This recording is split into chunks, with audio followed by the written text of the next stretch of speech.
Muy buenas, el día de hoy voy a hablarles acerca de vasoreceptores y un poco también del control de la presión arterial. Mi nombre es César Alberto Hernández Aguirre y pues empezamos. Aquí tenemos un pequeño temario de lo que vamos a ver. Vamos a hablar acerca un poco de la introducción, el cual nos vamos a preguntar qué tiene de importancia la presión arterial, ¿ok? ¿Qué es lo que pasaría si baja mucho o si sube de manera descontrolada? ¿Ok? Porque es importante mantenerla controlada.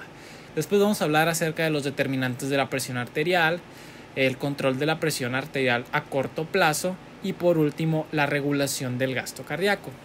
Bueno, así que vamos a empezar con la introducción, ¿ok?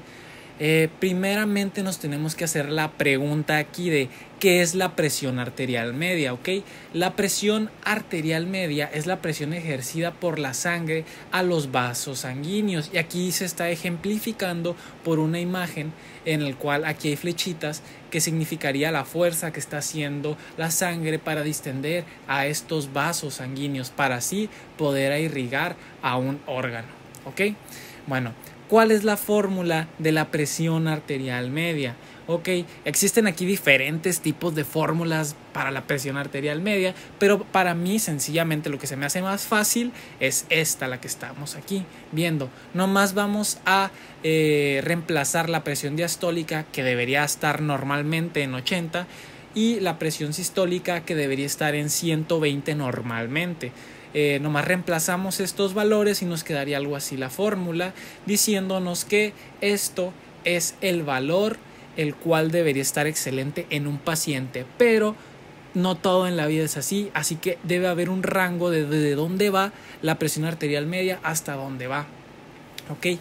El rango normal de la presión arterial media va desde 70 a 105 milímetros de mercurio, pero se preguntarán, César, ¿qué tiene que ver que yo tenga que saber de esto? O sea, ¿en qué me ayuda? ¿Ok? ¿Qué importancia tiene esto?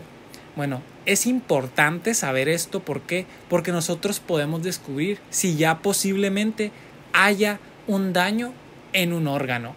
Un ejemplo muy importante es el riñón. ¿Por qué? Porque si la presión arterial media disminuye hasta 65 milímetros de mercurio o menos, ya habrá un daño renal. ¿Por qué? Porque este riñón va a tener una hipoperfusión, el cual va a crear una necrosis tubular y así creará una insuficiencia renal aguda. ¿Ok? Entonces aquí vamos a poner una barrita, el cual vamos a poner el rango de 70 a 105 milímetros de mercurio. ¿Y qué es lo que pasaría si hay un aumento arriba de 120 milímetros de mercurio en la presión arterial media? Bueno, pues ocurriría una ruptura de vasos. El vaso se rompería porque la sangre está ejerciendo una presión descomunal. Así que es por eso que esto es lo que esperaríamos encontrar si la presión arterial media la encontramos arriba de 120 milímetros de mercurio. ¿Y qué es lo que esperaríamos encontrar si está a menos de 60 milímetros de mercurio? Pues en varios lugares ocurriría una oclusión de vasos, ¿ok? Como la sangre no está ejerciendo la suficiente fuerza para abrir los vasos, pues ¿qué es lo que ocurre? Se cierran los vasos y se ocluyen, ocasionando hipoperfusión a varios tejidos que necesitan de esos nutrientes que lleva la sangre, ¿ok? Entonces, un ejemplo para lo de ruptura de vasos tenemos al cerebro. El cerebro está completamente irrigado, ¿ok? Entonces, ¿qué es lo que pasaría? Si llegara a aumentar más de esto, se romperían los vasos sanguíneos, se romperían y ¿qué pasaría? Ocasionaría una necrosis en una parte del cerebro, ¿ok? Recordemos que las neuronas ocupan demasiado oxígeno, entonces ¿qué es lo que pasaría? Pues obviamente se necrosarían estas neuronas y pasaría algo que a nosotros les llamamos evento cerebrovascular. Bueno, ahora vamos a hablar acerca de los determinantes de la presión arterial media, ¿ok? La presión arterial media se compone de dos cosas. Uno es el gasto cardíaco y otro son las resistencias periféricas, ¿ok? Entonces vamos a concentrarnos un poco más en el gasto cardíaco y al final vamos a hablar un poco de la resistencia periférica. Pero el gasto cardíaco está determinado por dos cosas, uno que es la frecuencia cardíaca y otro es el volumen sistólico, ¿ok? Estas dos cosas nos van a dar lo que es el gasto cardíaco, ¿ok? Bueno, entonces la frecuencia cardíaca vamos a poner que el rango normal va a ser de 70 latidos por minuto, mientras que el volumen sistólico, que es el volumen expulsado o eyectado cada vez que los ventrículos se contraen. Entonces, por lo regular lo normal son 70 mililitros por latido, ¿ok? Si estas dos cosas las multiplicamos, nos van a dar 4.9 litros por minuto, ¿ok? Pero para efectos que se vea pues más limpio, lo vamos a dejar en 5 litros por minuto, ¿ok? Lo vamos a redondear. Entonces, bueno, vamos a enfocarnos más en la frecuencia cardíaca, ¿ok? La frecuencia cardíaca tiene determinantes, el cual es la duración de la diástole. Y la duración de la diástole tiene otros dos determinantes, los cuales van a ser la actividad simpática y la actividad parasimpática. Ok, vamos a hablar más de lleno en esto, nos vamos a enfocar más en esto. La frecuencia cardíaca significa que es el número de contracciones del corazón en un minuto.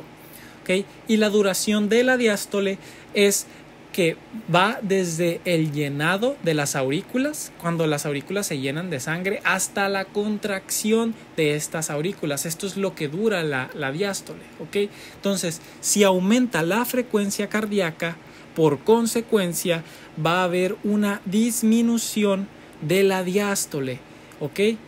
Y si hay una disminución de la frecuencia cardíaca, va a haber un aumento de la duración de la diástole. ¿Okay? ¿Por qué sucede esto? Bueno, lo vamos a poner aquí en un dibujito, lo vamos a representar, ¿ok? Vamos a poner que la duración de la diástole habíamos dicho que va desde el llenado de las aurículas. Entonces aquí ponemos un dibujo en el cual se están llenando las aurículas de sangre, ¿ok? Entonces hasta su contracción, o sea que al final es cuando se contraen estas aurículas y mandan la sangre que tienen a los ventrículos, ¿ok? Esto es la duración de la diástole. Vamos a suponer que esto equivale a un latido. Obviamente nos faltan la sístole, pero aquí vamos a hacerlo para que se entienda de esta manera, ¿ok? De aquí a acá ya es un latido, ¿ok? Entonces, digamos que este latido dura 6 segundos. Obviamente esto en la vida real, pues el paciente ya no estaría vivo. Bueno, no trabajaría muy bien su cuerpo. Pero a lo que quiero llegar es que es un latido cada 6 segundos. Entonces, si nosotros multiplicamos esto por 10, significa que él da 10 latidos por minuto, ¿ok? Pero ¿qué pasaría si nosotros acortamos esta duración de la diástole? Si se dan cuenta, ahora cada 6 segundos son 2 latidos. Entonces eso nos indica que ahora aumentó su frecuencia cardíaca a 20 latidos por minuto, ¿ok? Y si ahora lo partimos en 3, ahora son 30 latidos por minuto. Se dan cuenta que mientras más disminuye la duración de la diástole, más aumenta la frecuencia cardíaca. Ok, eso es a lo que teníamos que llegar. Entonces, si hay un aumento en el simpático, va a haber una disminución de la diástole, ¿ok? Se va a disminuir la diástole. ¿Y qué pasa si se disminuye? Aumenta la frecuencia cardíaca. Entonces, ahora si aumenta el parasimpático, va a aumentar la diástole, ¿ok? Y por consecuente va a disminuir la frecuencia cardíaca, ¿ok? ¿Por qué? Porque si dura más la diástole, abarca más terreno, ¿ok? De estos 6 segundos que tenemos aquí ejemplificados, entonces es lo que va a disminuir la frecuencia cardíaca. Entonces, si disminuye el simpático, va a haber un aumento de la duración de la diástole y una disminución de la frecuencia cardíaca. Lo tenemos igual del otro lado. Bueno, ahora sí ya vimos los determinantes de la frecuencia cardíaca. Ya sabemos que el gasto cardíaco son la cantidad de volumen eyectada en un minuto, ¿ok? La cantidad de sangre eyectada en un minuto. Y el volumen sistólico es la cantidad de sangre eyectada en un latido, no en un minuto. En un minuto es el gasto cardíaco, un latido es el volumen sistólico, ¿ok? Esas son las diferencias que tenemos que saber, ¿ok? Y el volumen sistólico tiene 3 determinantes: la precarga, la poscarga y la contractilidad, ¿ok? Y la precarga tiene diferentes determinantes, que aquí lo podemos ver. La poscarga también tiene diferentes determinantes, todo depende de la bibliografía, cambian siempre los determinantes, igual son extensos, no cabieron aquí, así que no los voy a poner, los vamos a ver cuando entremos más de lleno en esto. Y por último, la contractilidad es por la actividad parasimpática y la actividad simpática. Bueno, entonces, recordemos, el volumen sistólico es el volumen que expulsan los ventrículos en cada sístole, en cada contracción ventricular, ¿ok? Bueno, entonces el volumen sistólico está determinado por 3 cosas: la precarga, la poscarga y la contractilidad. La precarga es el grado de estiramiento y cantidad de volumen de una cavidad cardíaca antes de su contracción. ¿Ok? Entonces, imaginemos que tenemos al corazón y tenemos las aurículas. Si aumenta la cantidad de sangre que le llegan a las aurículas, va a aumentar ese grado de estiramiento que tenemos aquí. Y eso es la precarga. Si aumentan esas dos cosas, o una de ellas, va a aumentar la precarga, ¿ok? Eso es lo que va a suceder. Entonces, la precarga está determinada por el retorno venoso. Y el retorno venoso es el aumento, es el volumen de sangre que llega de nuevo al corazón por medio de las aurículas, ¿ok? Entonces, a las aurículas tenemos 2 venas, en la aurícula derecha van a llegar 2 venas. ¿Cuáles son? Es la vena cava superior y la vena cava inferior. Ahí van a mandarle la sangre a la aurícula derecha. Bueno, entonces, sabiendo que el retorno venoso es el volumen de sangre que llega de nuevo al corazón,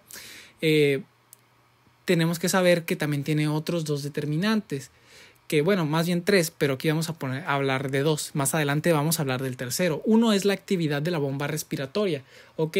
¿Cómo es que funciona la actividad de la bomba respiratoria? Bueno, aquí está una persona completamente normal. ¿Qué es lo que pasa cuando nosotros inspiramos? ¿Ok? Cuando nosotros inspiramos, aquí se crea una presión negativa y acá se crea una presión positiva, ¿ok? Entonces aquí se están presionando todos los intestinos. Lo vamos a poner de esa manera, ¿ok? Entonces vamos a hacer un zoom para saber qué es lo que está pasando, ¿ok? Aquí tenemos un intestino y acá tenemos otro intestino. Cuando nosotros inspiramos, esto es lo que pasó con este vaso de aquí. Si se dan cuenta, la sangre se expulsó y aumentó el volumen que va hacia la vena cava inferior. ¿Y la vena cava inferior hacia dónde va? Hacia la aurícula. Entonces, cada vez que nosotros respiramos, ocurre una presión negativa acá arriba, una presión positiva acá arriba, que eso produce que aumente el volumen que va a llegar a las aurículas, a la aurícula derecha, a la aurícula derecha. Entonces, ¿y la actividad del músculo esquelético cómo es que funciona? Bueno, cada vez que este músculo que tenemos aquí se contrae, va a impulsar la sangre hacia arriba, ¿ok? En las piernas, ¿ok?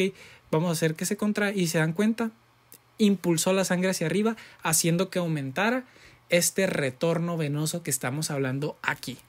Bueno, otra de las cosas que tenemos que hablar es la de la distensibilidad ventricular, que es la capacidad de los ventrículos para adaptarse a los cambios de volumen sin el aumento de sus presiones, ¿ok? Es simplemente la flexibilidad que tiene el ventrículo, ¿ok? Vamos a hablar, si estamos aquí viendo bien, el volumen que le está llegando a las aurículas, este volumen que está aquí, por pura gravedad, va a caer a los ventrículos. Y es aproximadamente el 80% que cae antes de contraerse las aurículas, porque si se dan cuenta, las aurículas no están contraídas. Por pura gravedad cae esta sangre y llena estos ventrículos de aquí. Y por lo regular es el 80% de lo que tenía la aurícula. Entonces el otro 20% es el que va a ser expulsado cuando se contraiga, ¿ok? Entonces, ahora, de la contracción auricular. Como habíamos dicho, antes de la contracción auricular, la sangre cayó y cayó un 80% aquí abajo. Y acá arriba se quedó con un 20%. Cuando se contraen las aurículas, va a mandar ese 20% a los ventrículos, ¿ok? Entonces aquí ya tenemos alrededor de unos 120 mililitros, ¿ok? Aquí hay 120 mililitros aproximadamente. Bueno, ahora, ya que sabemos todo esto, vamos a hablar del último determinante del retorno venoso, que es la volemia, ¿ok? La volemia es la cantidad de sangre circulante, o sea, en el cuerpo, que determina la longitud de la fibra muscular. Y para esto vamos a hablar de la ley de Frank-Starling, ¿ok? ¿Por qué? Porque ya hemos hablado de todos estos determinantes. Ahora sí vamos a hablar de la ley de Frank-Starling que está en la precarga, ¿ok? Que para parámetros fisiológicos es que a mayor longitud de la fibra, mayor será la fuerza de contracción. Entonces aquí puse una imagen, un dibujo de una sarcómera, ¿ok? Esta sarcómera se encuentra en el músculo esquelético, ¿ok? Este es en un estado normal. Si nos damos cuenta, aquí tienen estos circulitos que están aquí que estoy mostrando. Bueno, esos circulitos son las cabezas de miosina, ¿ok? Esas cabezas de miosina tienen un lugar a donde se deben de anclar, un lugar específico. Si se dan cuenta, estas dos cabezas de miosina están interactuando con estos filamentos de actina, que es el lugar en donde se deben de encajar. Pero si se dan cuenta, estos no. Y está en un estado normal el músculo, ¿ok? Entonces, ¿qué es lo que pasaría si nosotros estiramos este músculo? Pasaría esto lo que están viendo en la imagen. Si se dan cuenta, todas las cabezas de miosina están interactuando con los filamentos de actina. Entonces, una vez que se contraiga este músculo, va a crear una mayor fuerza de contracción. Pero aquí hay un aviso. ¿Ok? Lo máximo que una fibra se puede estirar son de 2 a 2.5 micras para que esta ley funcione. Porque ¿qué pasaría si esto se estirara más patológicamente?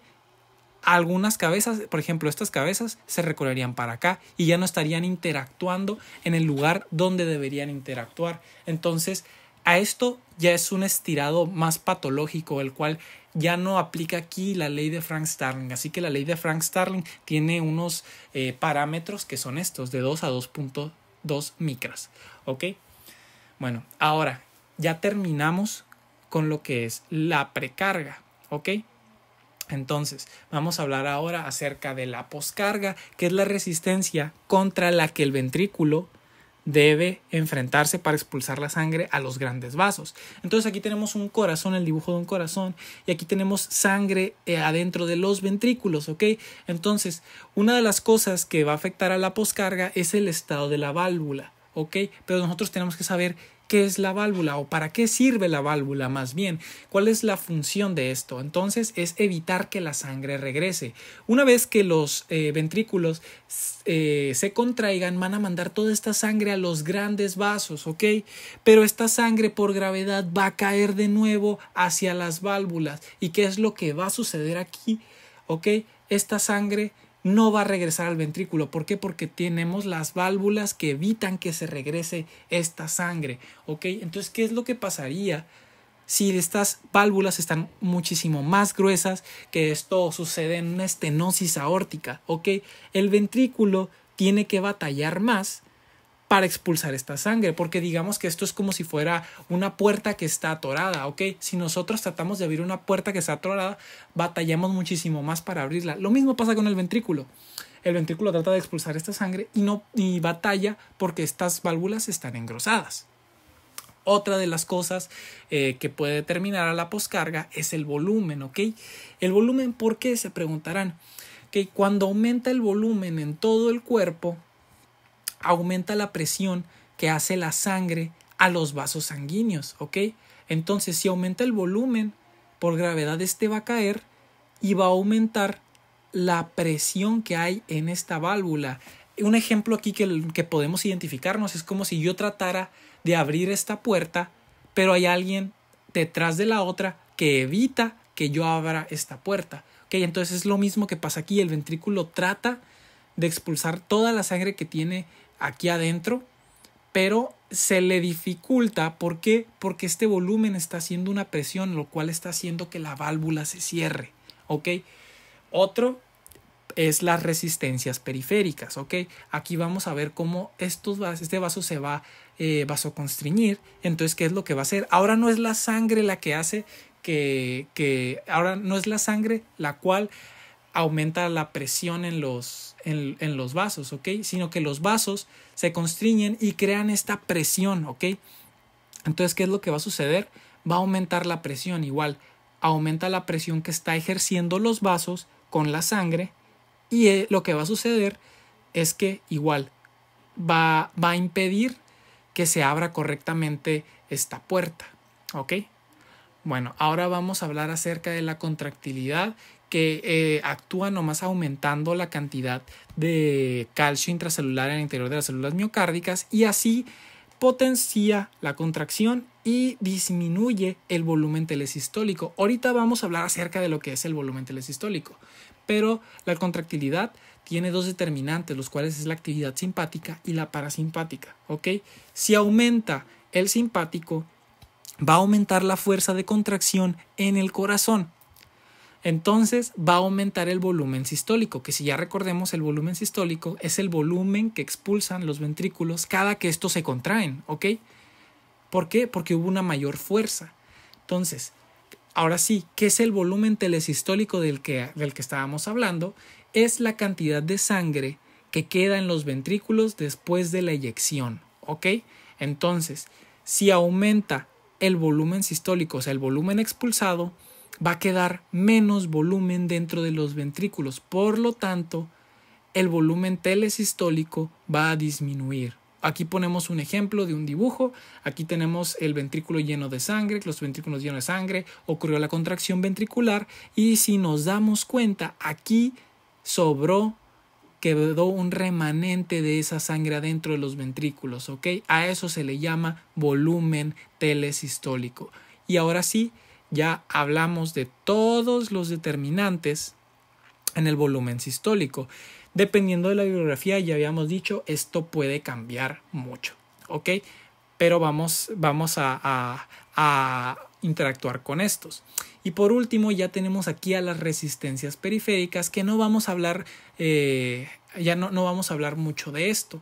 Aquí tenemos el radio arteriolar y la viscosidad de la sangre. Bueno, por ejemplo, si aumenta el retorno venoso porque aumentó la actividad del músculo esquelético y de la bomba respiratoria, va a aumentar la precarga, lo que va a hacer que aumente el volumen sistólico, lo que va a hacer que aumente el gasto cardíaco y por lo tanto va a aumentar la presión arterial media. ¿Ok? Si las arterias se contraen, van a aumentar las resistencias periféricas y va a hacer que aumente la presión arterial media. Así es como más o menos se juega con este esquema. ¿Ok? Hay diferentes esquemas que les pueden enseñar. Yo les estoy enseñando y bueno, vamos a pasar con el siguiente apartado. Bueno, ahora sí ya hablamos de cuál es la importancia que tiene la presión arterial, ya hablamos de sus determinantes y ahora vamos a hablar de cómo es que se controla esta presión arterial a corto plazo. Bueno, vamos a empezar primeramente con los varorreceptores de alta presión. Aquí vamos a entrar molecularmente. Yo creo que esta es la parte que más se va a tardar, así que pues empecemos ya para terminar rápido. Bueno, primeramente hay diferencias entre los varorreceptores del seno carotidio contra el arco aórtico, ¿ok? En el seno carotidio, sus varorreceptores mandan potenciales de acción cuando hay una presión por encima de los 50 milímetros de mercurio, mientras que en el arco aórtico es de los 110 milímetros de mercurio. Esto quiere decir que el seno carotidio es muchísimo más sensible a los cambios de presión que el arco aórtico. El arco aórtico es menos sensible y esto es de suma importancia saberlo, porque en el seno carotidio, acá arriba, tenemos un órgano muy importante que es el cerebro. y el cerebro tenemos que regular correctamente su presión arterial. Entonces, ¿por qué crees que si disminuye o aumenta la presión arterial, estos receptores sean más sensibles? Pues por lo mismo, para cuidar de este órgano. Mientras tanto que en el arco aórtico, como manda sangre a todo el cuerpo, pues necesita de manejar presiones muchísimo más elevadas. Entonces es por eso que este seno aórtico es muy sensible, mientras que el arco aórtico, los varoreceptores de aquí no son tan sensibles a los cambios de presión. ¿Okay? Tiene que haber una presión muchísimo más elevada, arriba de 110, para que se note, para que los varoreceptores lo noten. ¿Ok? Bueno, manden un potencial de acción. Bueno, aquí simplemente les puse un chorro de anatomía, pues para que identifiquen en dónde se encuentran los varoreceptores, ¿ok? No solamente tenemos que hablar un poco de fisiología, también tenemos que saber en dónde está actuando esta fisiología. Es muy importante saberlo y por eso les pongo pues esto. Aquí le pueden poner pausa ustedes en el video y si quieren repasarlo, sería pues de gran ayuda para después, para su formación. Bueno, aquí tenemos el corazón y bueno, el corazón va a latir, así que ¿qué es lo que va a pasar? El corazón se va a distender, se va a llenar de sangre, se contraen las aurículas, se contraen los ventrículos y ¿qué es lo que sucede? Estos ventrículos mandaron sangre a los grandes vasos. Acá este ventrículo mandó sangre acá. Entonces, ¿qué es lo que pasó? Se va a distender tanto aquí la aorta como acá en la carótida. Se van a distender ambos vasos. ¿Y qué es lo que va a pasar? Pues si se dan cuenta, aquí puse esta línea para que vean que se distendieron los vasos. Estos vasos, al distenderse, los nervios van a mandar potenciales de acción. ¿Ok? Es lo que tenemos que saber primeramente. Así que aquí vamos a hacer un corte así. Y lo vamos a poner desde otra perspectiva. ¿Ok? Perdonen los colores súper chillantes, pero bueno, aquí tenemos la pared de la aorta y desde el otro lado tenemos el nervio, ¿ok? ¿Qué es lo que sucedió aquí? ¿Ok? Cuando el corazón, cuando se contrae, cuando los ventrículos se contraen, se distiende, ya habíamos hablado de esto, se distiende. Entonces, ¿qué es lo que va a pasar acá? Se distendió la aorta y si se dan cuenta, no solamente se distendió, como vemos aquí el grosor también disminuyó, porque es como si fuera una liga. Nosotros al inicio de la liga la tenemos pues gordita cuando no la estiramos, pero cuando la estiramos cada vez su grosor va a disminuir. Pasa exactamente lo mismo aquí que con la aorta, pero ahora vamos a enfocarnos en qué es lo que sucedió con el nervio, ¿ok? Bueno, aquí vamos a hacer un zoom y vamos a ver qué es lo que sucedió con este nervio. Bueno, aquí tenemos la aorta, ¿ok? Y acá tenemos el nervio, ¿ok? El citoplasma del nervio. Bueno, aparte tenemos aquí estos canales que son mecanosensibles, ¿ok? Se llama TRCP1, TRCP3, TRCP4 y TRCP5, ¿ok? Entonces, como son mecanosensibles, de este lado, tenemos los canales dependientes de voltaje. Como son mecanosensibles, estos canales que tenemos aquí, los que están acá, una vez que se contraen los ventrículos, pasa esto con la aorta. Si nos dimos cuenta, disminuyó su grosor. ¿Y qué es lo que sucedió con el nervio? El nervio también se estiró y tenemos estos canales que son mecanosensibles. Entonces ocurrió esta fuerza mecánica y se abrieron, dando la entrada a iones positivos, ¿ok? Entran estos iones positivos y estos son como son canales dependientes de voltaje. Aquí aumentó el voltaje dentro del citoplasma del nervio. ¿Qué es lo que sucedió? Se abrieron estos canales mecanosensibles y creó un potencial de acción, ¿ok? Listo. Entonces, vamos a pasar lo mismo. Igual, se contraen los ventrículos, se distiende la aurícula y el seno carotidio. Se distendieron, como aquí lo vemos, y van por de parte del seno carotidio, el potencial de acción va a pasar primeramente por el nervio sinusal y luego pasa por el tronco del glosofaringio, Ok, mientras tanto, acá en el arco aórtico, primeramente va a pasar por la rama depresora del nervio vago y se une después con el nervio laringio superior para después llegar al nervio vago. Ok, bueno, entonces nos estamos dando cuenta que el potencial de acción transcurre por el nervio vago al final y por el tronco del glosofaringio. Entonces, aquí tenemos el cerebro, aquí tenemos la médula espinal y bueno, vamos a tener que hacerle un zoom aquí. ¿Por qué? Porque aquí el nervio del glosofaringio y el nervio vago van a ir aquí, a esta parte, ¿ok? A esta parte del tallo encefálico, ¿ok? Y aquí tenemos el ganglio petroso que pertenece al nervio del glosofaringio y tenemos al ganglio nodoso. Bueno, ahora, si nosotros hacemos un zoom, vemos que aquí pasan los potenciales de acción, pero tenemos que saber que el tallo encefálico o el tronco encefálico se divide en tres, ¿ok? Uno es el mesencéfalo, otro es la protuberancia, puente o puente de Variolo, así se le llama, y por último tenemos al bulbo raquídeo. Okay. Los potenciales de acción de estos nervios van a llegar aquí, al bulbo raquídeo. Okay. Bueno, ahora sí. Ahí tenemos el nervio del glosofaringio y el nervio vago, shalala, ganglio petroso, ganglio nodoso. Y en los ganglios es donde se van a encontrar los cuerpos celulares de las neuronas. Okay. Aquí van a estar. Y por aquí van a transcurrir los potenciales de acción hasta acá. Ahora tenemos que hacer un corte aquí, pues para saber qué fue lo que pasó, qué onda. Bueno, esta es una de las imágenes del borón, ¿ok? Entonces, primeramente aquí tenemos el núcleo del tracto solitario. Tenemos que identificarnos con las estructuras. Este es el núcleo motor dorsal del vago. Este es el núcleo ambiguo. Y juntos van a crear el área cardioinhibidora. Acá tenemos el área C1 y A1, los cuales juntos van a crear el área vasomotora. ¿Ok? Esto es pues, lo que tenemos que identificar aquí en el bulbo raquídeo.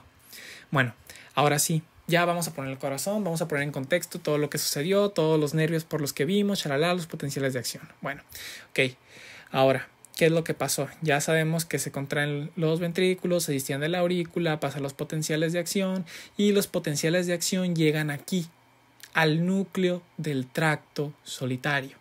¿Ok?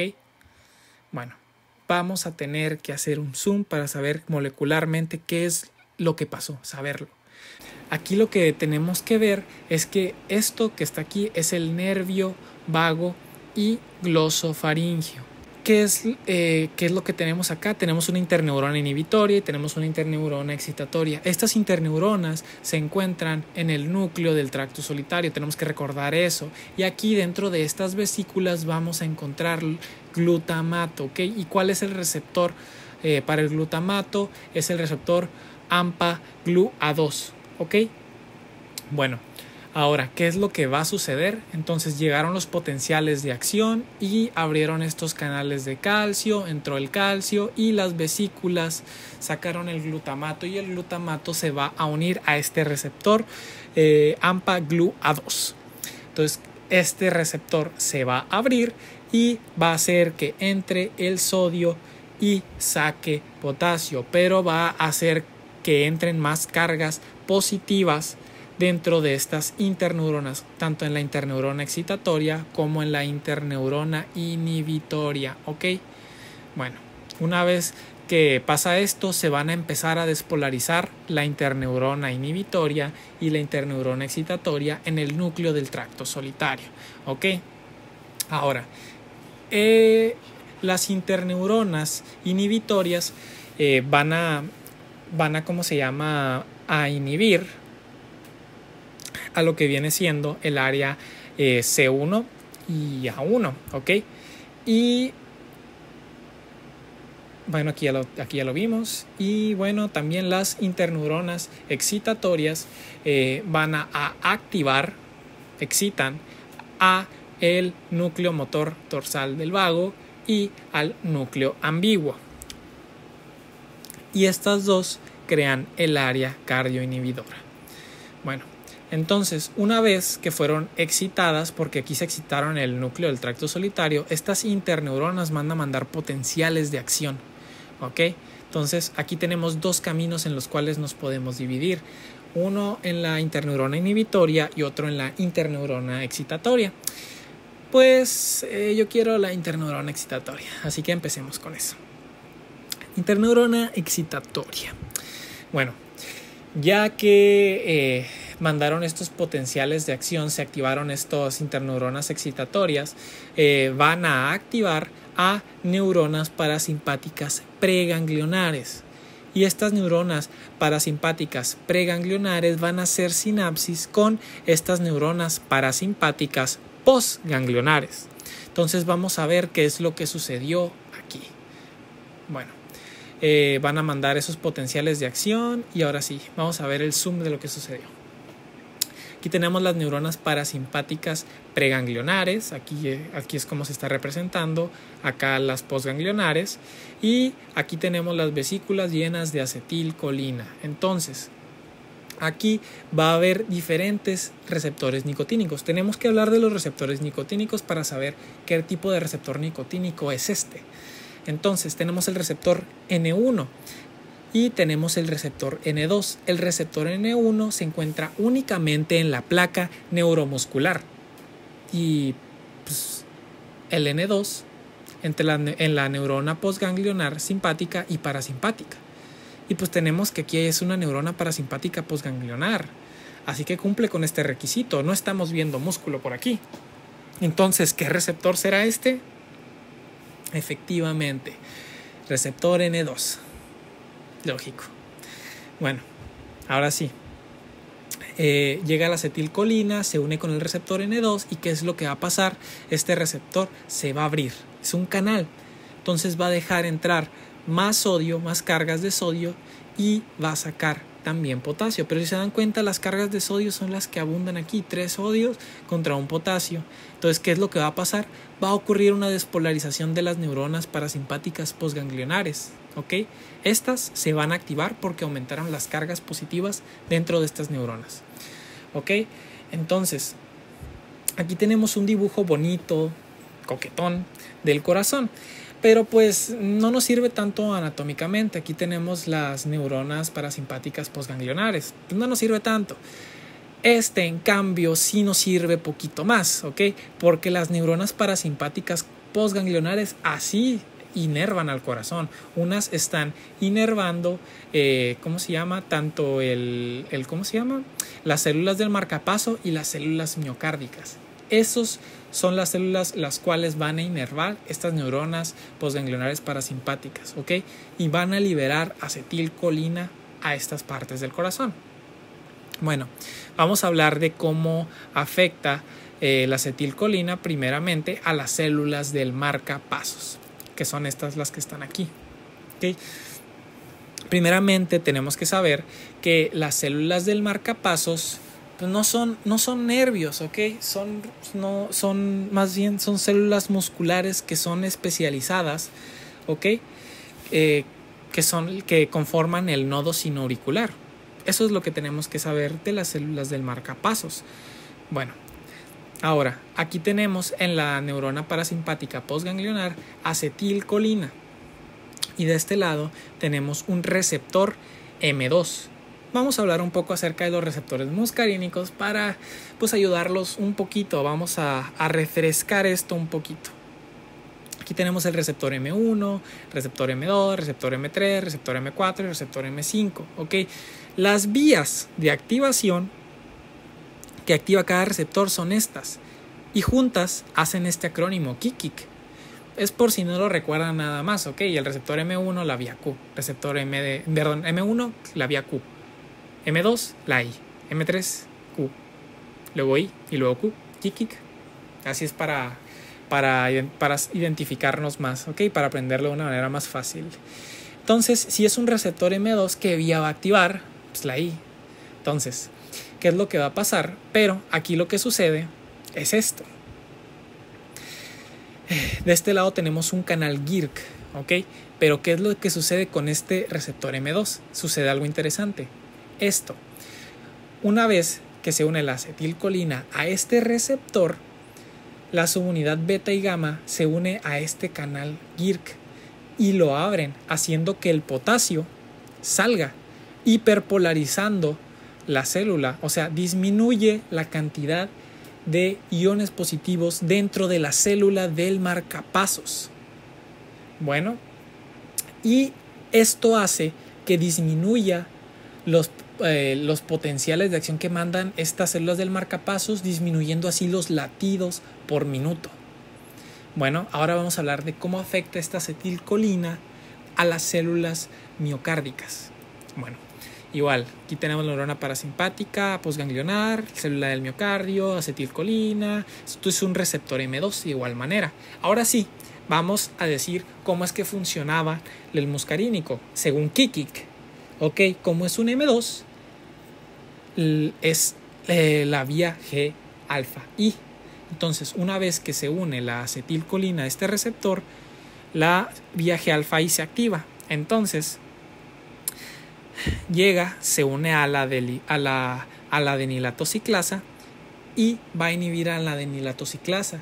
Esto va a hacer que disminuya el AMP cíclico y contrarresta los efectos de la estimulación adrenérgica, haciendo que no haya una gran fuerza de contracción.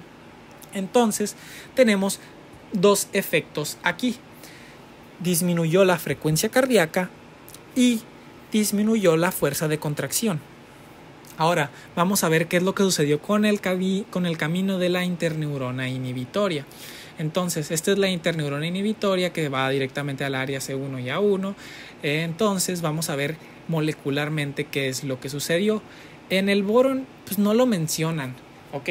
Pero estuve indagando y dicen que son aquí, que son el GABA es el encargado de inhibir a la neurona del área C1 y A1.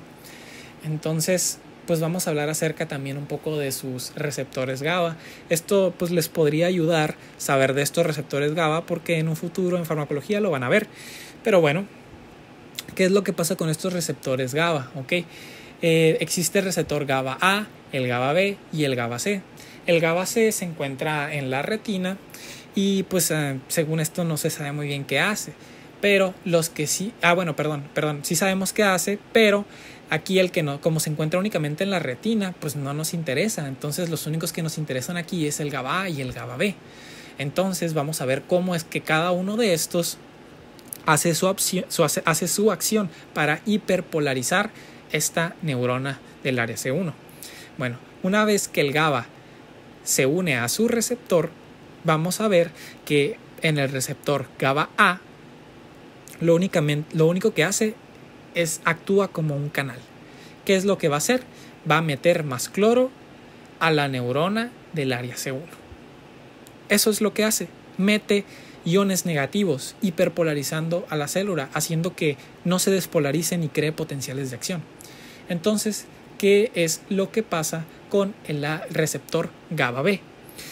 El receptor GABA B es diferente, ¿ok? Porque activa la vía G alfa I.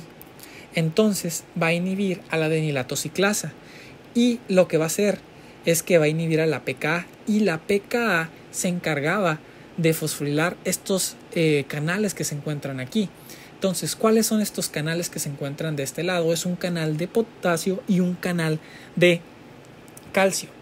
Entonces, como ya está inhibida la PKA, este canal de calcio va a estar cerrado y este de potasio va a estar abierto. Entonces se abre el de potasio y las cargas positivas salen, mientras que en el de calcio se cierra y no deja que las de calcio entren. Entonces ambas hiperpolarizan las células. Ahora, ¿qué pasaría si el área C1 es activada en lugar de ser inhibida? ¿Y cuándo sucede este proceso? Muy buenas preguntas. Bueno, lo que tenemos que saber, aquí les puse otro esquema del cerebro, del tallo encefálico y de la médula de la médula espinal. Bueno, aquí vamos a ver cómo es que sucede todo esto. Bueno, aquí vamos a sacar vamos a hacer un corte desde aquí, desde el área L1 hasta la S3. Entonces nos va a quedar algo así, ¿ok? El corte. Entonces, ¿qué es lo que va a suceder? Entonces, esta neurona amarilla que va desde el bulbo raquídeo hasta todo lo que viene siendo la médula espinal es lo mismo que está acá. Ok, aquí este es un corte del bulbo raquídeo y este es un corte de la médula espinal, nada más que yo lo dejé aquí en L5. No, creo que es como L8, no sé. Bueno, el punto es que estas neuronas del bulbo raquídeo que salen de aquí van a activar otras neuronas que van desde la L1 hasta la S3. ¿Okay? Por eso yo hice el corte hasta L5. Bueno, ya. Entonces, estas neuronas se van a llamar neuronas bulboespinales del área C1. ¿Ok? Y van a activar a neuronas simpáticas preganglionares. ¿Ok? Que se encuentran en la médula espinal. Aquí lo tenemos desde otro ángulo, aquí lo vemos, aquí lo vemos. Bueno, ahora que ya sabemos esto, ¿qué es lo que pasaría si fueran activadas? Bueno, van a mandar potenciales de acción. ¿Ok? Y cuando manden estos potenciales de acción, lo que va a suceder es que la neurona bulboespinal va a liberar el glutamato. ¿Ok? Y existen diferentes receptores de glutamato que son ionotrópicos. ¿Ok? Hay 3. Es el receptor AMPA, NMDA y los de kainato. Los de kainato, eso sí, no se sabe cuál es su función específica, pero los otros que sí sabemos es el receptor AMPA y el receptor NMDA. ¿Ok? En el boron especifica que los receptores que activan a la neurona simpática preganglionar son los NMDA y los no NMDA. Entonces, un receptor de glutamato que es NMDA, pues ya sabemos que es este. Y el no NMDA, por lógica, va a ser AMPA, porque kainato no se saben para qué es. Entonces, estos son los receptores que se van a encargar de activar la neurona simpática preganglionar.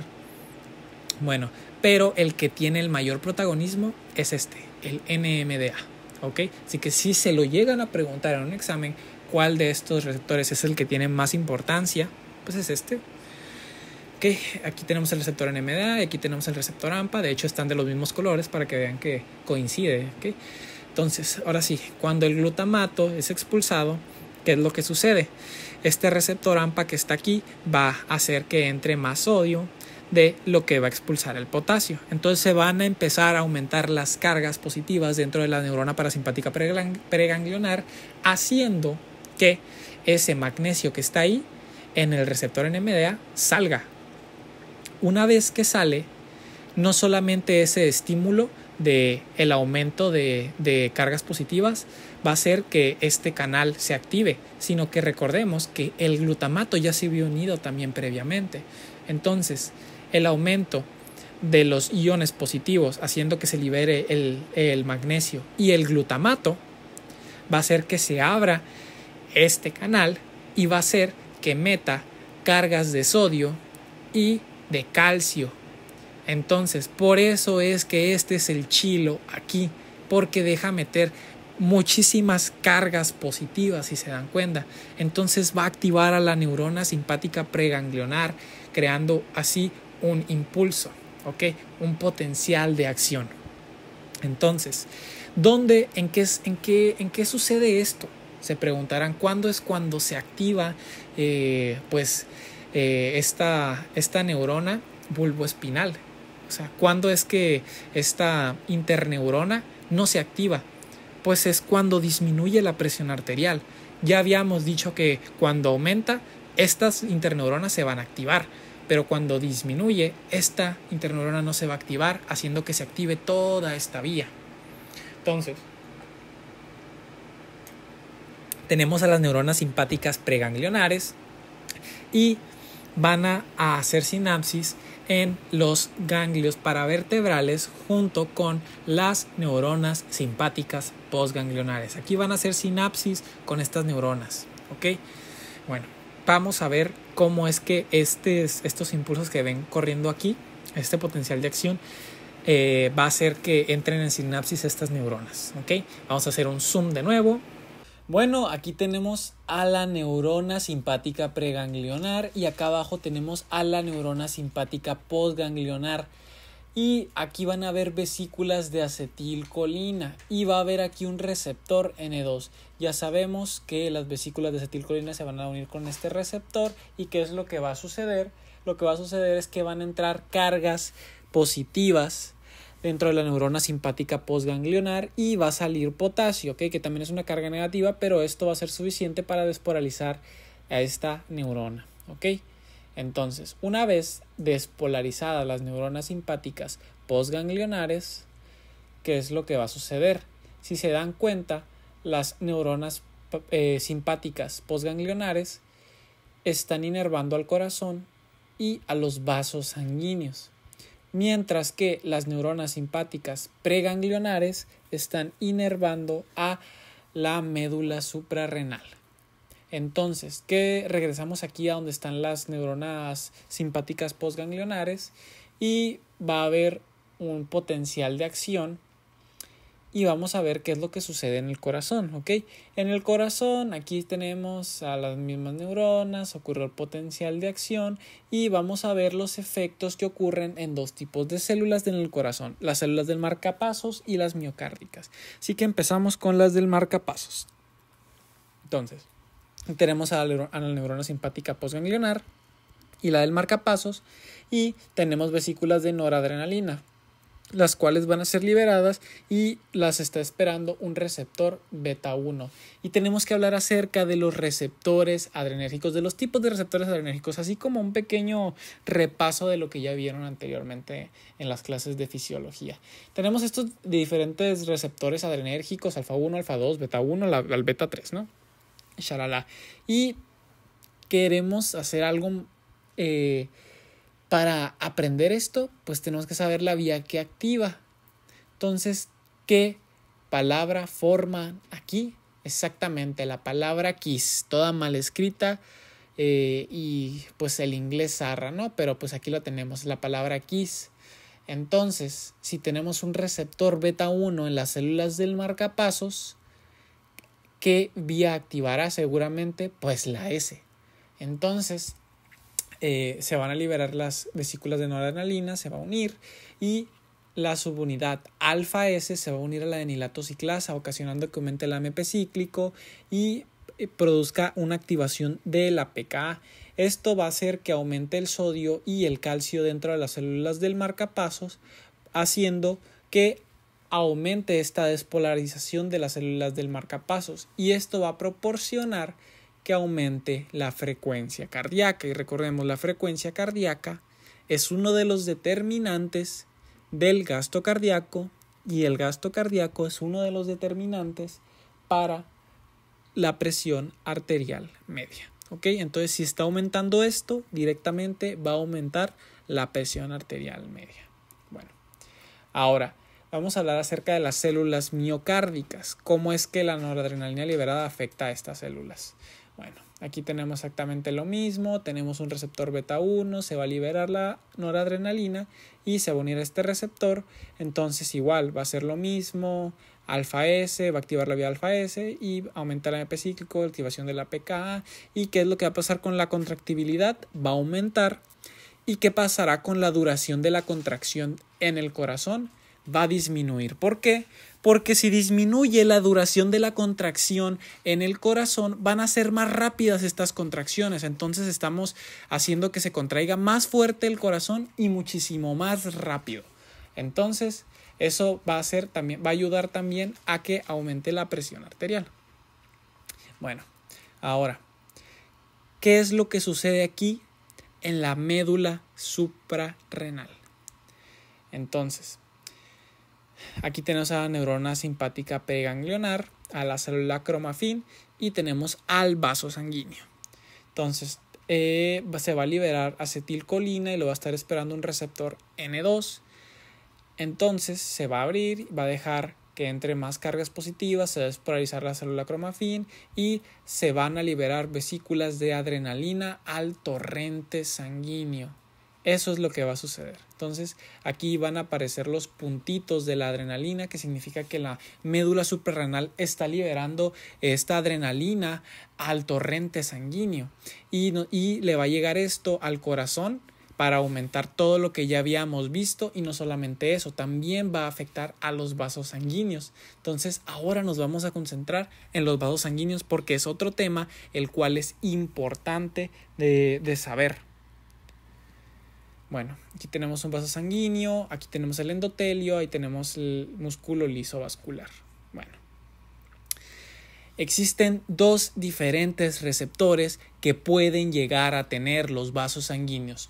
Son los receptores alfa 1 y los receptores beta 2. Los receptores alfa 1 van a preferir que se una la noradrenalina a este receptor. La noradrenalina prefiere este receptor. También es un amor ahí conjunto, ¿ok? Y la adrenalina también se une al receptor beta 2. Pero esto no quiere decir que la adrenalina no pueda prender al receptor alfa 1 y la noradrenalina no pueda encender al receptor beta 2. Claro que los pueden encender, pero no tienen una menor afinidad a estos receptores, ¿ok? Entonces, otra de las cosas que tenemos que saber es cuál es la acción de estos receptores que tenemos aquí. Si el vaso sanguíneo contiene muchos receptores alfa 1, en este vaso sanguíneo va a predominar la vasoconstricción, mientras tanto que si tenemos muchos receptores beta 2 en un vaso sanguíneo, va a predominar la vasodilatación. Es lo que tenemos que saber. Entonces, existen vasos sanguíneos que son los que contienen más alfa 1, ¿ok? ¿Por qué la palabra más? Porque todos los vasos sanguíneos contienen receptores alfa 1.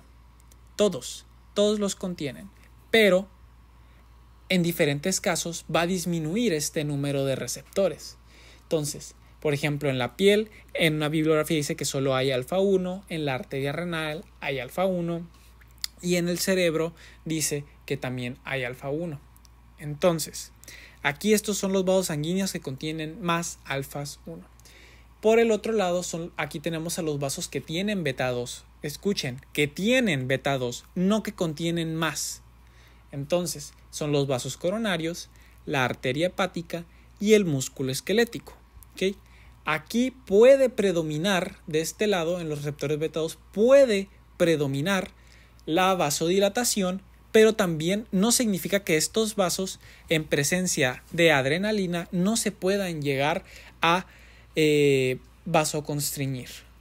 Entonces, aquí tenemos una tablita que nos indica, pues vamos a empezar a jugar con esta tablita, ¿no? Con esta línea que está aquí. Entonces, aquí esto es lo que nos representa los otros vasos sanguíneos, los cuales no son ni estos, ni los de la derecha, ni los de la izquierda. Bueno, entonces, ¿qué es lo que pasaría? Aquí vamos a jugar hipotéticamente a todo. ¿Qué es lo que pasaría si en los vasos sanguíneos hay un aumento en los receptores beta 2, la vasodilatación? Si hay un aumento en los receptores alfa 1, hay una vasoconstricción. ¿Qué pasaría si aumenta la adrenalina?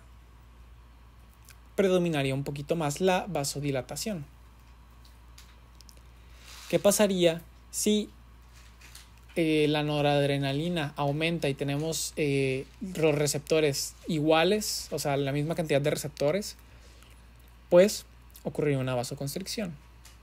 Pero ahora, ¿qué pasaría si aumentan los receptores alfa 1 y aumenta la adrenalina? ¿Qué predominaría aquí?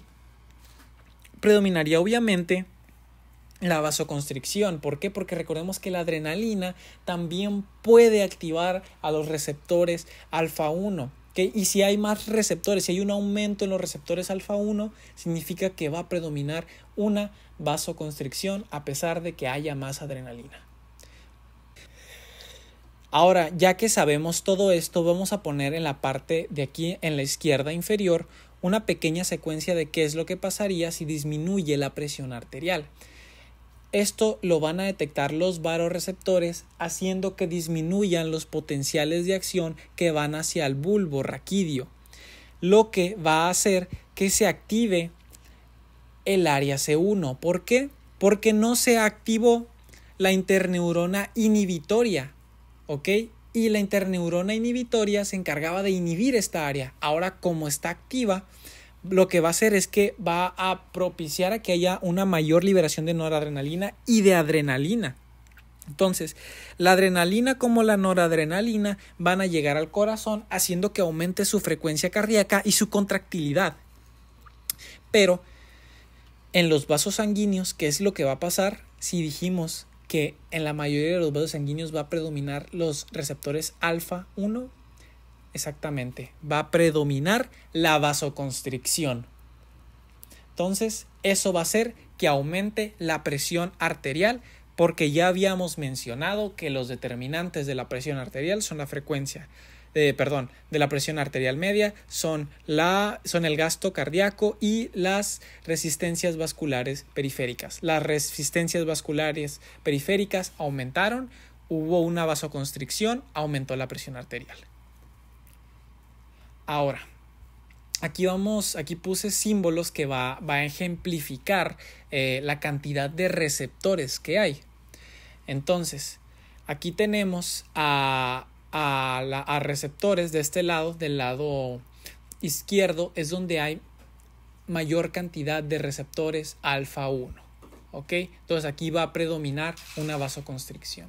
Aquí tenemos los otros vasos sanguíneos que como les dije, también hay más alfa 1 que beta 2. Y aquí tenemos a las arterias que tienen receptores beta 2. Entonces, si se dan cuenta, es como 5 y 5. 5 receptores de alfa 1 y 5 receptores beta 2. ¿Por qué? Porque hay algunos vasos coronarios que también pueden llegar a contraerse por esta adrenalina que hay y la noradrenalina que tienen presente. Entonces pueden llegar a vasoconstriñirse, como que también pueden llegar a vasodilatarse.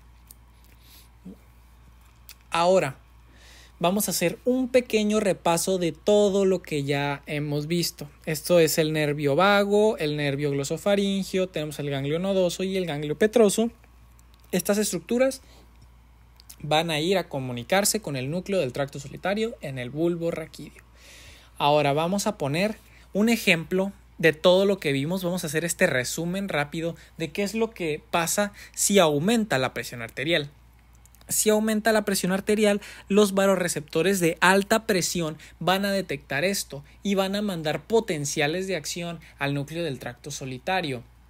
Entonces, ¿qué neuronas se dirigen al bulbo del bulbo raquídeo? El nervio vago y el glosofaringio. ¿Qué neurotransmisor liberan el nervio vago y glosofaringio? El glutamato. ¿A qué receptor se dirige el neurotransmisor? Al receptor AMPA. ¿Qué neuronas activa? A interneuronas tanto inhibitorias como excitatorias. Entonces, una vez que son activadas estas interneuronas, entonces van a mandar potenciales de acción y vamos a enfocarnos a las interneuronas excitatorias, que van a activar a las neuronas parasimpáticas preganglionares. Entonces, ¿qué neurotransmisor va a liberar la neurona parasimpática preganglionar? Acetilcolina. ¿A qué receptores se dirige el neurotransmisor? N2. ¿A qué neuronas activa? A neuronas parasimpáticas postganglionares, estas que tenemos aquí. Entonces, estas neuronas parasimpáticas postganglionares, ¿qué neurotransmisor va a liberar? Acetilcolina. ¿A qué receptores? M2. ¿A qué células activa? A células del marcapasos y miocárdicas. ¿Y qué es lo que va a ocasionar esto? Va a ocasionar que disminuya la fuerza cardíaca y la contractilidad. Ahora, vamos a ver qué es lo que sucedió aquí con las interneuronas inhibitorias. ¿Qué neurotransmisor libera esta interneurona inhibitoria? Lo más probable es que sea GABA. ¿A qué receptores se dirige el neurotransmisor? GABA A y GABA B. ¿A qué neuronas inhibe? A neuronas bulboespinales del área C1. Estas neuronas bulboespinales bajan por toda la médula espinal. Entonces, de hecho, aquí tenemos el dibujo que nos dice, que nos indica lo mismo.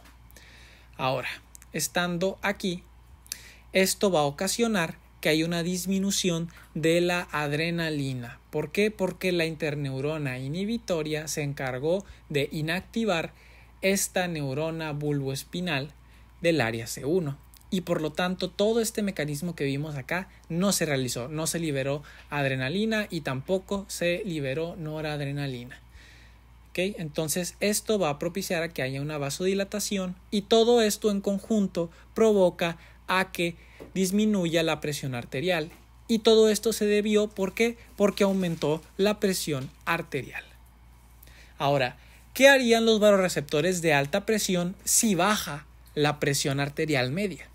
Ahora, esto es lo que pasaría. Disminuyó la presión arterial media, por lo que disminuyen los potenciales de acción al bulbo raquídeo. Acá también lo tenemos, el bulbo raquídeo está acá.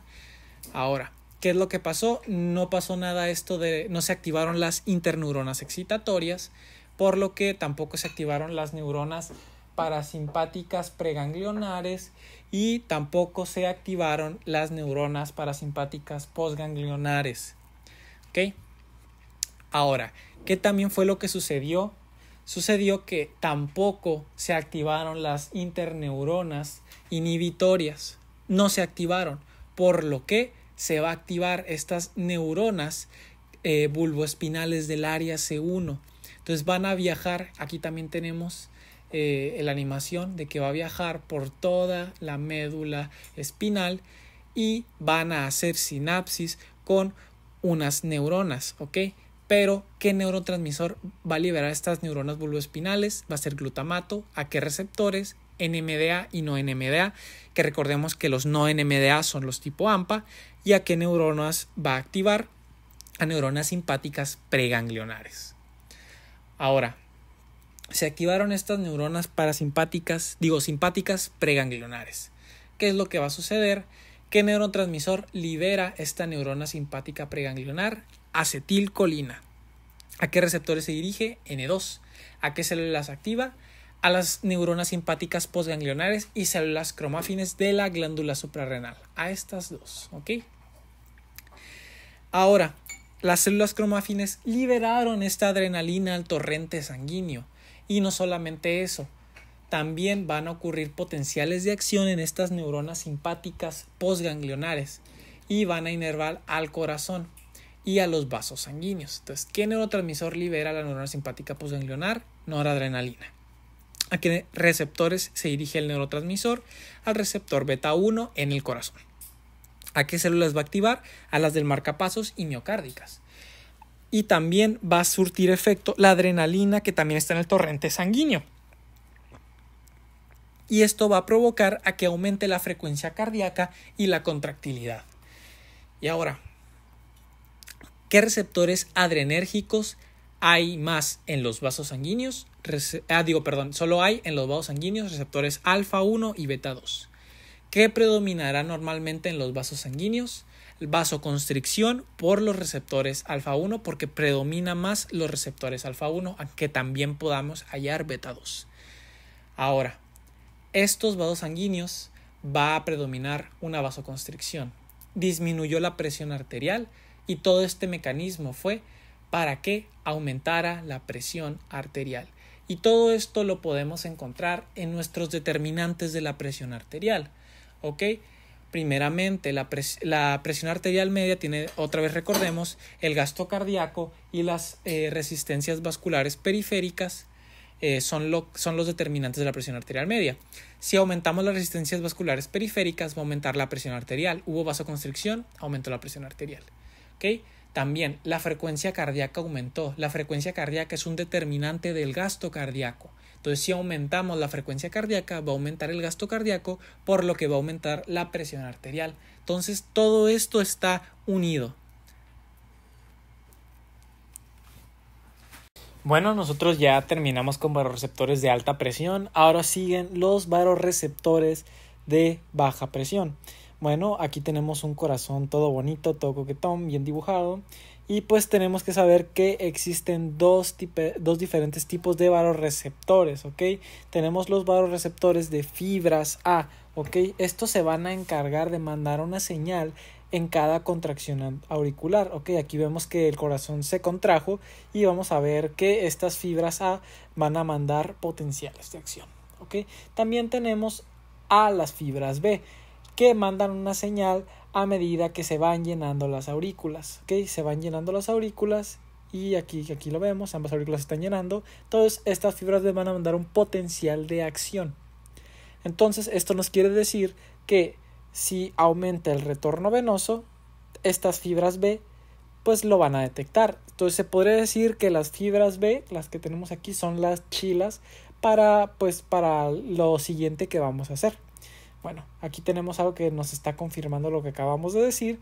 Y bueno, vamos a poner un caso en el cual aumenta el retorno venoso, por lo cual va a haber un aumento en el estiramiento de la aurícula. ¿Por qué? Porque llegó mucha sangre a la aurícula, lo cual va a ocasionar que se estire esta cavidad. Entonces, lo van a detectar los vasoreceptores de baja presión, específicamente los de las fibras B. ¿Y qué va a suceder?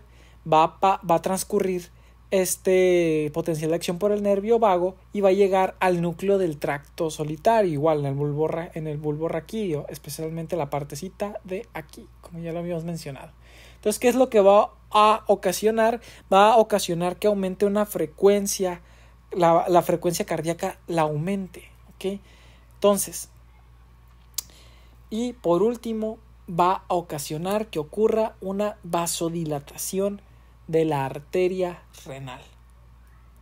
Esto va a ocasionar que haya diuresis y esto va a ocasionar que haya una disminución de líquido en el cuerpo. La diuresis significa que va a orinar más, entonces estás perdiendo más líquido. ¿Y por qué? ¿Cómo inició esto? Inició ¿por qué? Porque aumentó el líquido en la aurícula derecha. ¿Ok?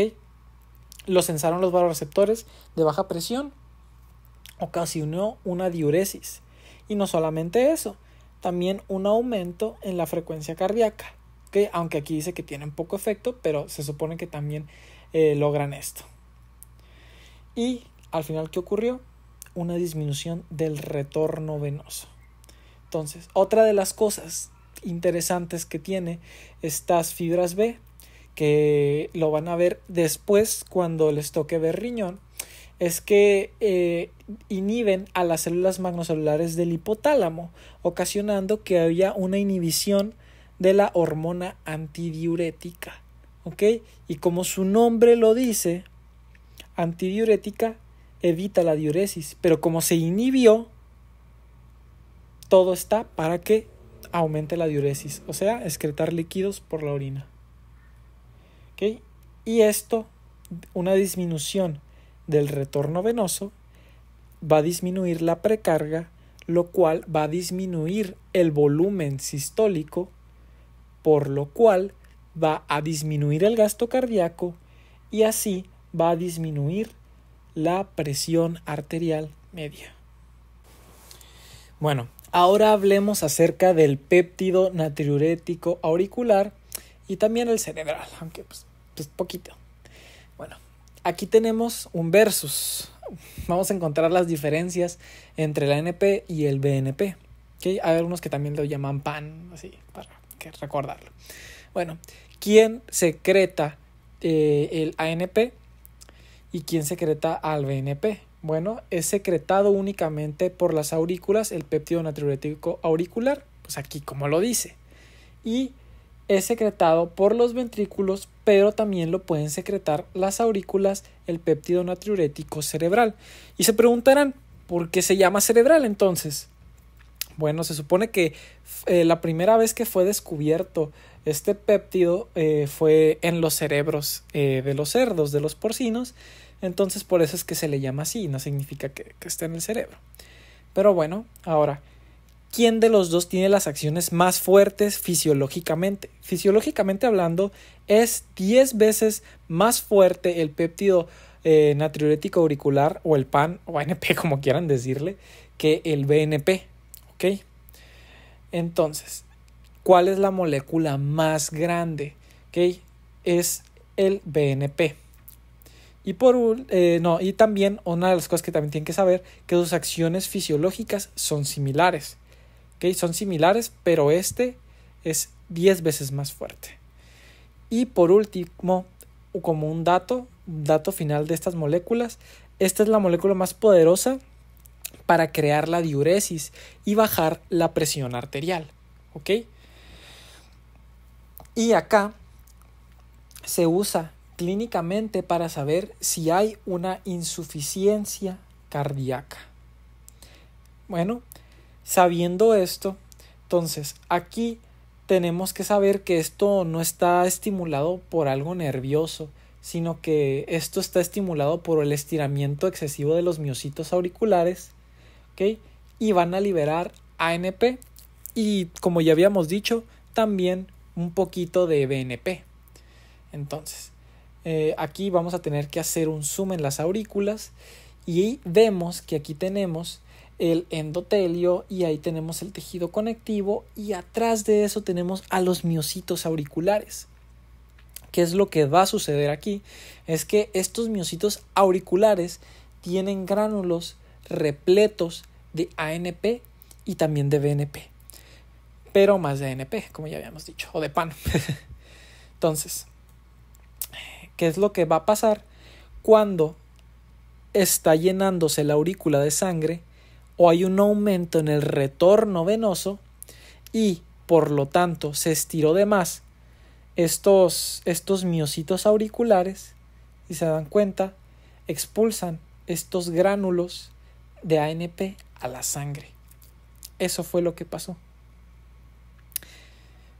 Bueno, entonces vamos a hacer eso. Se estiraron de sobremanera las aurículas. ¿Por qué? Porque aumentó el volumen de sangre aquí. Entonces se liberó el ANP o PAN. ¿Qué es lo que va a ocurrir? Una de sus acciones es que va a causar vasodilatación y otra va a haber un aumento de la diuresis. Entonces va a disminuir el líquido en el cuerpo, por lo tanto va a causar la disminución de la presión arterial. Ya habíamos dicho que según los determinantes de la presión arterial, unas son las resistencias periféricas, ocurrió vasodilatación, disminuyeron, y por último disminuyó también el líquido en el cuerpo. Por lo tanto va a disminuir la precarga y eso va a ocasionar que disminuya el volumen sistólico y también va a disminuir el gasto cardíaco, haciendo que junto con la vasodilatación disminuya la presión arterial. ¿Okay? Ahora vamos a hablar de los quimiorreceptores periféricos y centrales, porque claro, estos también pueden llegar a regular la presión arterial y vamos a ver cómo lo hacen. Bueno, los quimiorreceptores solo modulan la presión arterial cuando hay una hipoxia intensa, pero hay diferentes tipos de respuesta dependiendo la situación. Por ejemplo, tenemos una apnea forzada, que es cuando nosotros dejamos de respirar porque nosotros queremos, y tenemos cosas como situaciones de la vida real. Les voy a enseñar las dos, pero de una vez les digo que las situaciones de la vida real, pues es la más importante. Pero bueno, vamos a empezar con esta.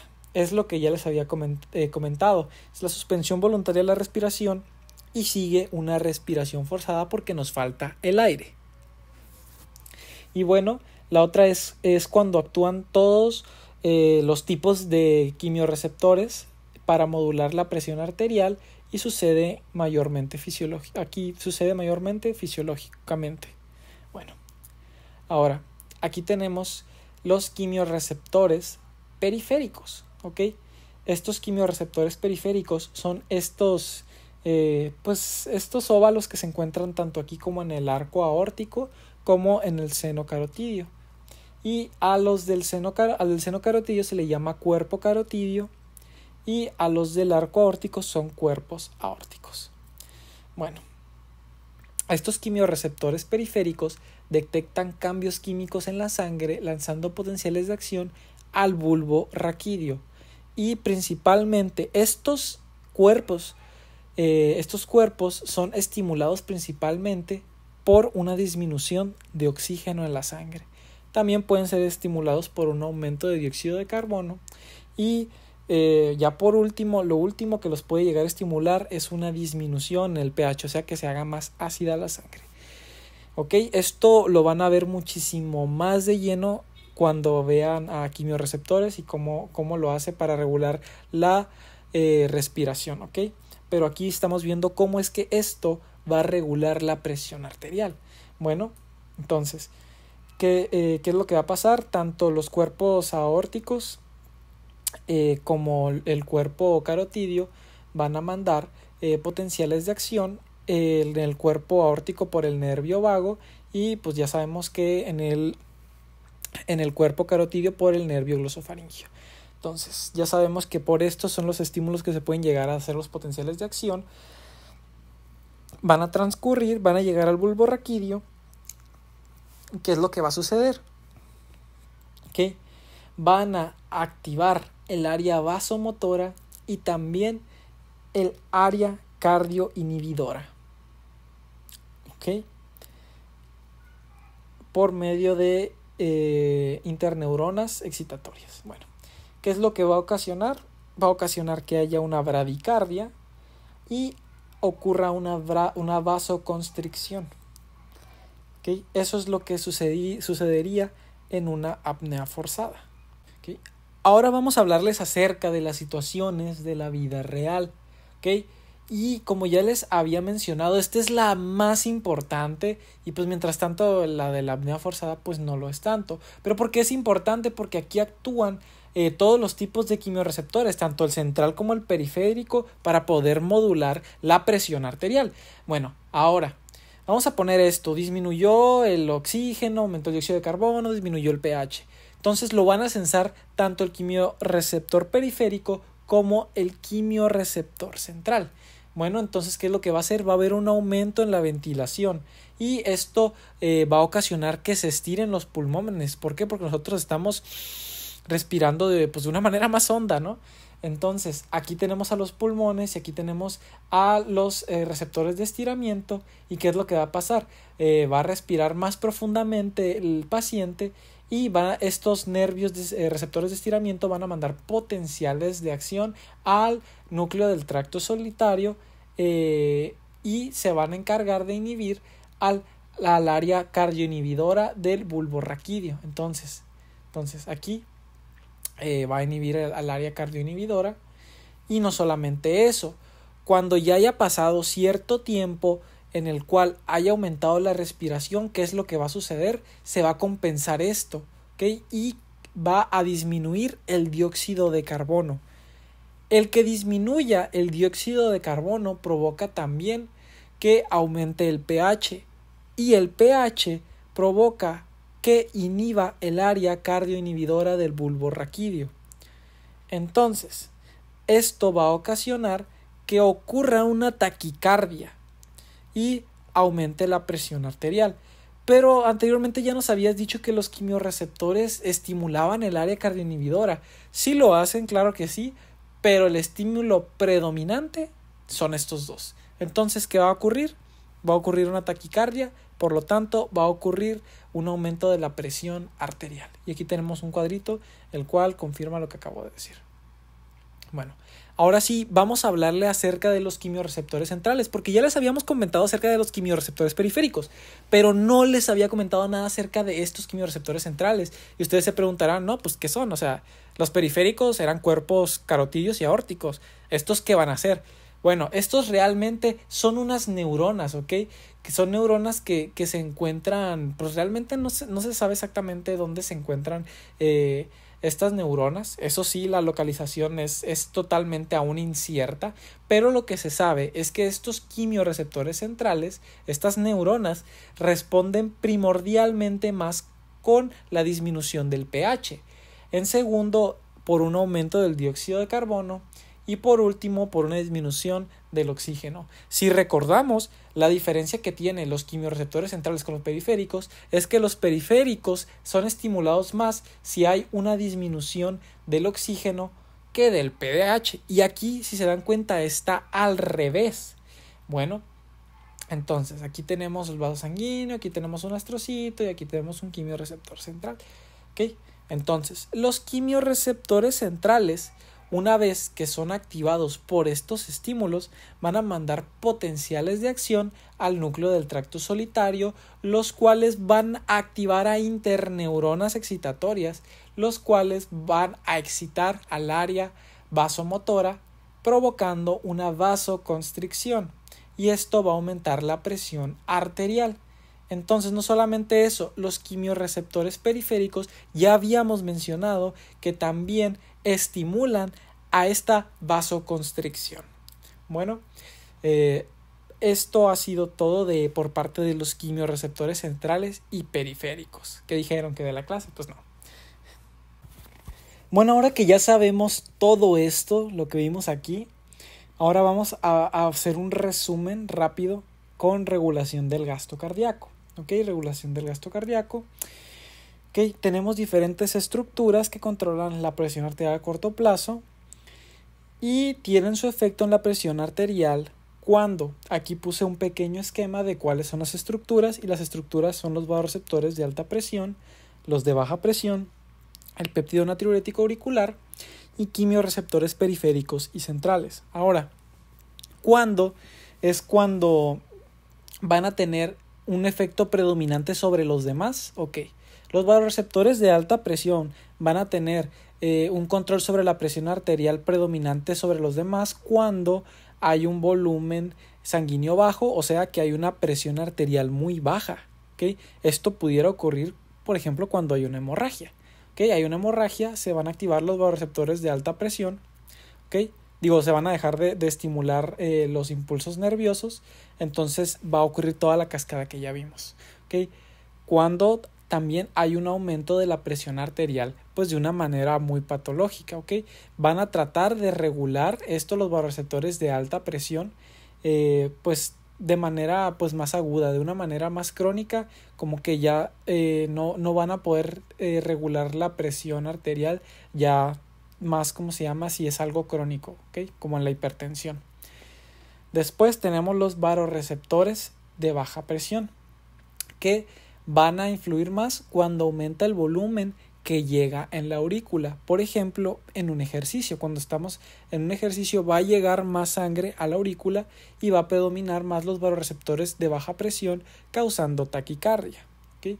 Otro ejemplo, otra estructura que tenemos aquí, que es una hormona, es el péptido natriurético auricular, que es cuando se sobreestira la aurícula. Cuando tenemos un aumento del volumen demasiado alto, más que el de acá, va a salir el péptido natriurético auricular, lo cual nos va a provocar que orinemos todo ese volumen excesivo que nosotros tenemos en el cuerpo. Y por último tenemos aquí los quimiorreceptores periféricos y centrales, que van a tomar control de la presión arterial sobre todas las demás estructuras cuando hay una gran hipoxia.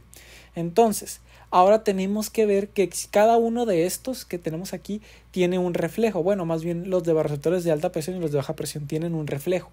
¿Okay? Está el reflejo vasoreceptor y el reflejo de Bainbridge. Y también tenemos a la ley de Starling. ¿Okay? Bueno, el reflejo vasoreceptor, cuando disminuye el volumen sanguíneo, aumenta la frecuencia cardíaca. ¿Y quién da este reflejo? Lo dan los vasoreceptores de alta presión. ¿Y qué pasa con el reflejo de Bainbridge? Es cuando aumenta el volumen sanguíneo al corazón, va a aumentar la frecuencia cardíaca. ¿Y quién está a cargo de esto? Los vasoreceptores de baja presión. Y por último, aquí tenemos la ley de Starling, que pues es nomás para recordar que a mayor longitud de la fibra, mayor será la fuerza de contracción, siempre y cuando no sobrepase ese estiramiento más de las 2.2 micras. Recordemos eso. Bueno, ahora vamos a recordar también sobre los determinantes de la presión arterial. Tenemos el gasto cardíaco, las resistencias periféricas. Aquí vamos a poner un simple caso, ¿ok? Y aquí tenemos que la frecuencia cardíaca y el volumen sistólico multiplicados nos van a dar el gasto cardíaco.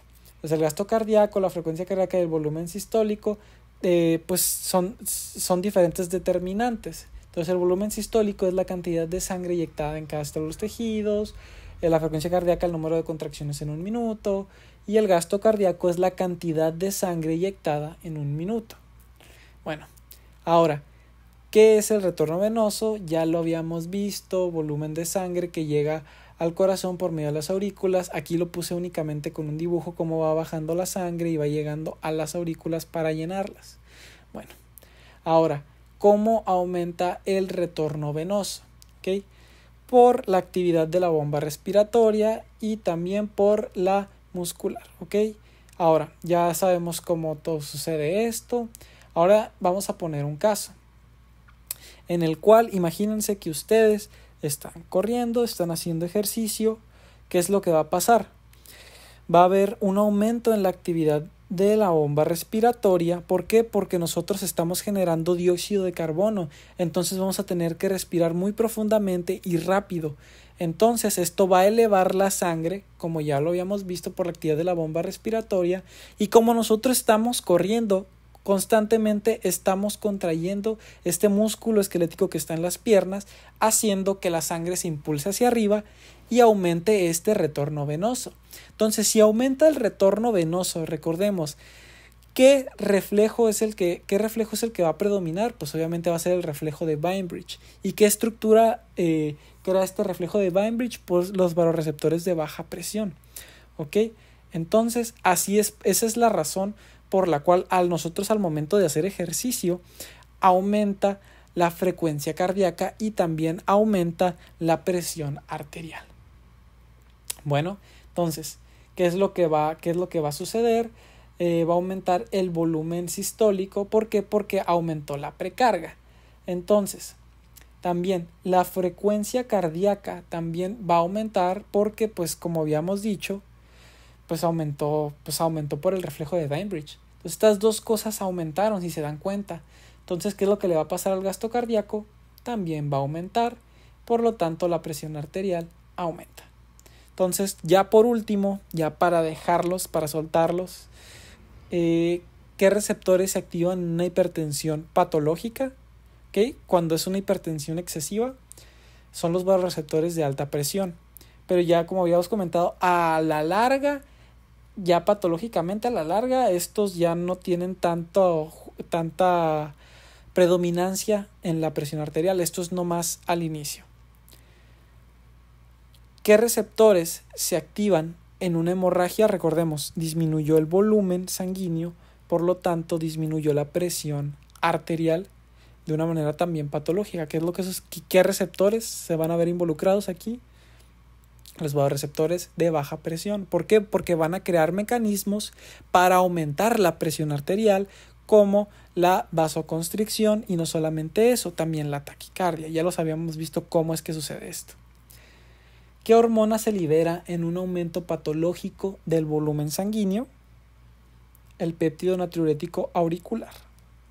Ya sabemos por qué. Se estiran las aurículas, sale el panadero con el pan, y sale el pan y crea este efecto. Y también esta pregunta: ¿qué receptor modula la presión arterial cuando hay hipoxemia? Los quimiorreceptores centrales y periféricos. Y por último, ¿qué receptor modula la presión arterial cuando aumenta el retorno venoso? Recordemos que el retorno venoso es el aumento de la volemia al corazón, el aumento de esto. ¿Okay? Eso es el retorno venoso. La cantidad de sangre que llega al corazón, eso es, la cantidad de sangre que llega al corazón. Por ejemplo, tenemos el ejercicio, ¿cuál que sería? Pues los barorreceptores de baja presión. Y fin. Concluyendo con todo esto, ya saben cómo se regula la presión arterial y sus estructuras y sus determinantes. Sorry por hacer tan largo el video.